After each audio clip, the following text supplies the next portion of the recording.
राष्ट्रपिता महात्मा गांधी के बारे में अल्बर्ट आइंस्टीन ने सच ही कहा है कि आने वाली पीढ़ियां शायद इस बात पर यकीन करेंगी कि हाड़ मांस का बना हुआ यह आदमी सचमुच कभी धरती पर था।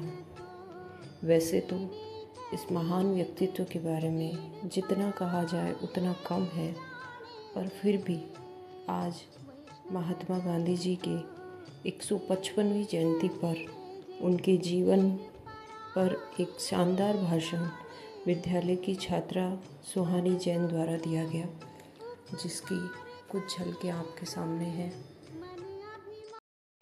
तो उनका जन्म दिनांक 2 अक्टूबर वर्ष 1869 में गुजरात के पोरबंदर में पिता करमचंद गांधी एवं माता पुतलीबाई से हुआ था।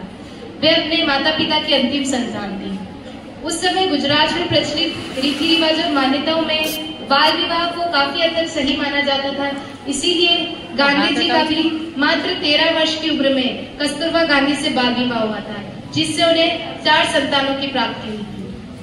अब गांधी जी ने हमेशा अपने से ऊपर समाज को रखा, देश को रखा, इसलिए व्यक्तिगत पर जीवन के अतिरिक्त हम उनका सामाजिक जीवन जानना अत्यधिक आवश्यक है। 1893 की बातें, दादा अब्दुल्ला नाम के एक व्यापारी थे जिनका दक्षिण अफ्रीका में शिपिंग का व्यापार था। तो उन्होंने गांधी जी से आवेदन किया या उन्हें निमंत्रित किया कि वे दक्षिण अफ्रीका में आके उनका मुकदमा लड़े। तो उस समय गांधी जी इंग्लैंड से नए नए बैरिस्टर बन के आए थे, तो स्वाभाविक बात थी कि उनके पास अब जो अनुभव था उसका अभाव था, और अनुभव नहीं होने के कारण उन्हें कार्य नहीं मिल रहा था। इस वजह से वो धन कमाने में असमर्थ थे। तो धन की कमी और अनुभव के अभाव के कारण उन्हें काम नहीं मिल रहा, इसीलिए उन्होंने दादा अब्दुल्ला जी के इस प्रस्ताव को स्वीकार किया और वो दक्षिण अफ्रीका चले गए। अब जब दक्षिण अफ्रीका गए तो वहां पे उन्होंने पाया कि वहां रंग भेद की नीति जो थी वो अपने चरम पे थी। दक्षिण अफ्रीका में जो अश्वेत भारतीय थे और जो अश्वेत अफ्रीकी वासी थे, उनको इस साथ उनकी चमड़ी के रंग के आधार पे अश्वेत भारतीय थे और जो अश्वेत अफ्रीकी वासी थे, उनको इस साथ उनकी चमड़ी के रंग के आधार पे भेदभाव किया जाता था। और इस परिस्थिति से स्वयं गांधी जी भी गुजरे। पीटरमैरिट्सबर्ग में जब वो जा रहे थे तो उन्होंने ट्रेन के डिब्बे में फर्स्ट क्लास में वो सफर कर रहे थे, तो वहां के लोगों के द्वारा उन्हें ट्रेन से धक्का देके नीचे गिरा दिया गया था, जिसकी वजह ये थी कि उनकी चमड़ी का रंग काला था और वो जो कोच था वो केवल गोरे लोगों के लिए आरक्षित था। इस घटना ने गांधी जी के जीवन को इस हद तक प्रभावित किया और विवश किया कि हमेशा अहिंसा के मार्ग में चलने वाले गांधी जी ने अपना पहला अहिंसक सत्याग्रह आंदोलन सितंबर 1906 में जो स्थानीय भारतीय थे उनके लिए वहां के जो प्रदेश, वहां के जो ट्रांसवाल अध्यक्ष थे, उनके विरोध में आयोजित किया। इसके बाद सन 1913 में दक्षिण अफ्रीका की कोर्ट ने जो गैर ईसाई रीति रिवाजों से हुए विवाह थे उनको अवैध करार कर दिया या उन्हें मान्यता नहीं दी गई एक तरह से। तो इसके विरोध में भी गांधी जी ने वहां पे आंदोलन किया और एक ग्रेट मार्च निकाला। और उस समय गांधी जी का दक्षिण अफ्रीका में भी इतना प्रभाव था कि उसमें 2000 से अधिक लोगों ने उनके नेतृत्व में उस मार्च में भाग लिया और नटाल तक उस मार्च को उसका पार्टिसिपेट किया उसमें। और अंत में गांधी जी की जीत होती है और उस दक्षिण अफ्रीका के उस कोर्ट को उस काले कानून को वापस देना पड़ता है। और गांधी जी के अथक प्रयासों के बाद दक्षिण अफ्रीका में राजतंत्र को समाप्त कर लोकतंत्र की स्थापना के लिए महत्वपूर्ण भूमिका निभाने वाले नेल्सन मंडेला की तुलना हमारे भारत के महात्मा गांधी से की जाती है। और जब वे बाद में दक्षिण अफ्रीका के लोकतांत्रिक दक्षिण अफ्रीका के प्रथम राष्ट्रपति बने और उनको वहां का दक्षिण अफ्रीका का गांधी कहा जाता है, नेल्सन मंडेला को। इसके बाद दक्षिण अफ्रीका के बाद गांधी जी जब 9 जनवरी 1915 को भारत लौटे, तो जब अपोलो बंदरगाह, मुंबई के अपोलो बंदरगाह पे अपनी धर्मपत्नी कस्तूरबा गांधी के साथ पहुंचे, तो मौजूदा कांग्रेस कार्यकर्ता ने उनका गर्मजोशी के साथ स्वागत किया।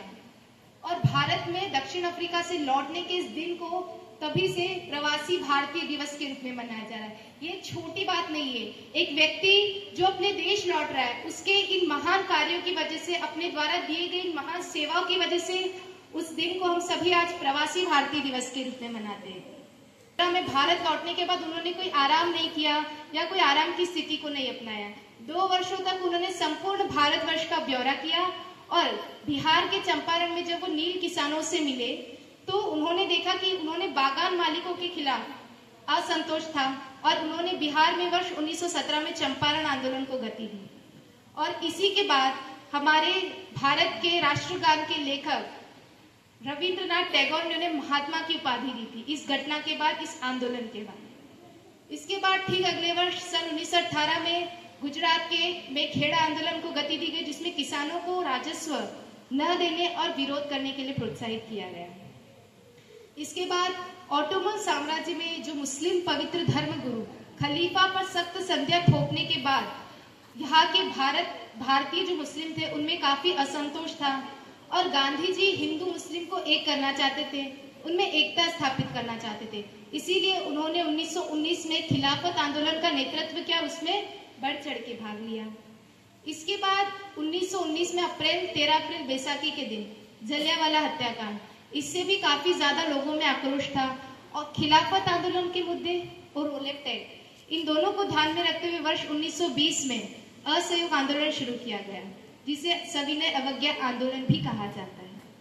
इसमें कांग्रेस जो ब्रिटिश सरकार थी उसके साथ असहयोग करने, ब्रिटिश कपड़ों का बहिष्कार करने, ब्रिटिश संस्थानों का बहिष्कार करने की नीति अपनाई। लेकिन 1922 में गोरखपुर में चोरा चोरी पुलिस कांड हुआ, जिसमें एक ऐसा हत्याकांड हुआ जिससे 22 पुलिसकर्मियों की मौत हो गई और गांधी जी अहिंसा के मार्ग पे चलने वाले थे। इसी वक्त उन्होंने इस आंदोलन को वापस ले लिया। इसके बाद राष्ट्र आंदोलन हुआ था सन 1942 में, भारत छोड़ो आंदोलन, जिसमें करो या मरो का नारा दिया गया था। और इन सभी आंदोलनों के अंत में, आंदोलन के बाद भारत को अंग्रेजों के शासन से मुक्त करा दिया गया था और वर्ष 1947 15 अगस्त भारत आजाद हुआ। किंतु इस आजादी की खुशी हम मनाते उसके ठीक कुछ माह पूर्व 30 जनवरी 1948 को नाथूराम गॉडसे, जो गांधी जी की विचारधारा के कट्टर थे, उन्होंने उनकी गोली मारकर हत्या कर दी। इससे पूरा देश शोक में डूब गया था। लेकिन उनके द्वारा किए गए महान कार्य भी आज हमारे बीच है। भले वो नहीं है, लेकिन उनका अद्वितीय व्यक्तित्व हमारे सामने और हम उससे काफी कुछ सीख सकते हैं। इसीलिए ऐसे ही उन्हें राष्ट्रपिता नहीं कहा जाता है। उन्होंने अपना सर्वस्व देश के लिए बलिदान किया था। और सुभाष चंद्र बोस ने सिंगापुर से एक संदेश पत्र में उन्हें राष्ट्रपिता की उपाधि दी थी और फिर बाद में से संपूर्ण भारत के द्वारा स्वीकार किया गया।